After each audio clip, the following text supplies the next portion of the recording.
After Nadal withdraws from Indian Wells, we're asking the question, where will we see Rafa play again? Plus, Laver Cup just announced the host city for 2025. We have the details.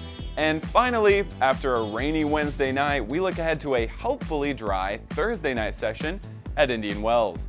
The break starts now.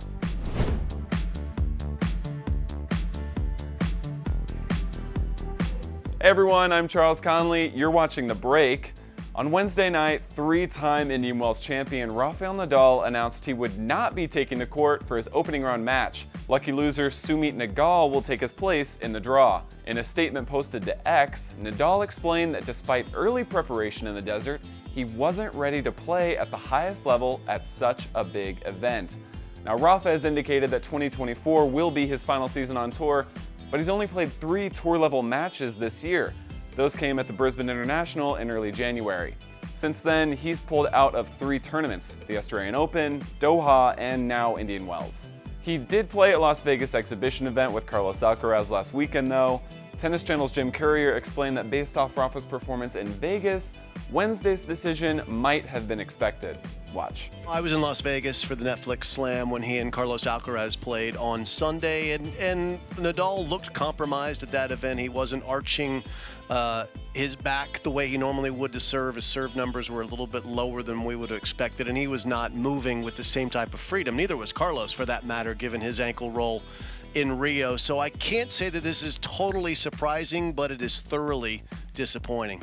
Bastian Fakan added on X that since 2018, Rafael Nadal has missed 30 of the 50 major hardcourt tournaments he's been eligible for, only 6 stops at American tournaments, begging the question, will we ever see Rafa play in the United States again? For now, let's look ahead to Nadal's potential next events. The Mutua Madrid Open begins on April 22nd, less than 7 weeks away. If he wants to come back at a smaller tournament, the 500 event in Barcelona kicks off on April 15th, or maybe he'll make a comeback in Rome. That begins on May 8th, giving Rafa around 9 weeks of lead time. We know the ultimate goal is Roland Garros on May 26th, an event Nadal has won 14 times. Fingers crossed he can take the court for one final run. Later this year, the 6th edition of the Laver Cup will be held in Berlin. Carlos Alcaraz, Daniil Medvedev, and Alexander Zverev are already confirmed for the event. Laver Cup alternates host cities every year. One year they hold the event in Europe, and the next year they find a city outside of Europe. And today, we learned that for the 2025 edition, the event returns to the United States. That's right, San Francisco will host the Laver Cup from September 19th to 21st, 2025.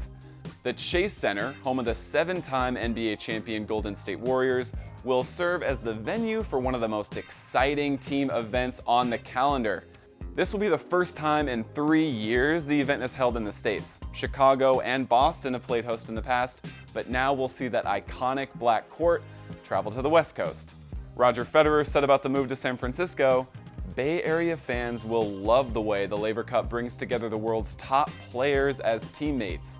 They will get to see them putting aside their rivalries and sitting courtside together, cheering each other on. This doesn't exist anywhere else. To learn more about how you can get a ticket, go to lavercup.com and register to become an insider so you're the first to know when pre-sale goes live. See you in San Francisco. All right, I just checked the weather and it looks like we won't have any more rain delays at Indian Wells.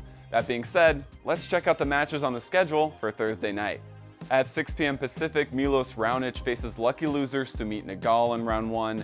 This is Nagal's debut at a Masters 1000 main draw. We'll see if he can take advantage of that last-minute entry into the event. After that, Sofia Kenin will face Victoria Tomova. Kenin had a rough start to the season, posting a 1-6 record in singles. We'll see if the home crowd can push her through to round 2. Over on Stadium 2, Sloane Stephens plays Mayar Sharif of Egypt. And after that match, Denis Shapovalov will face Botic van de Sandschulp. Shapovalov is still trying to rebuild that ranking after a 6-month injury layoff in 2023. A win tonight would bring him a little closer to cracking the top 100 again. Live action from the BNP Paribas Open begins daily at 10 a.m. Pacific time on Tennis Channel. We'll see you tomorrow.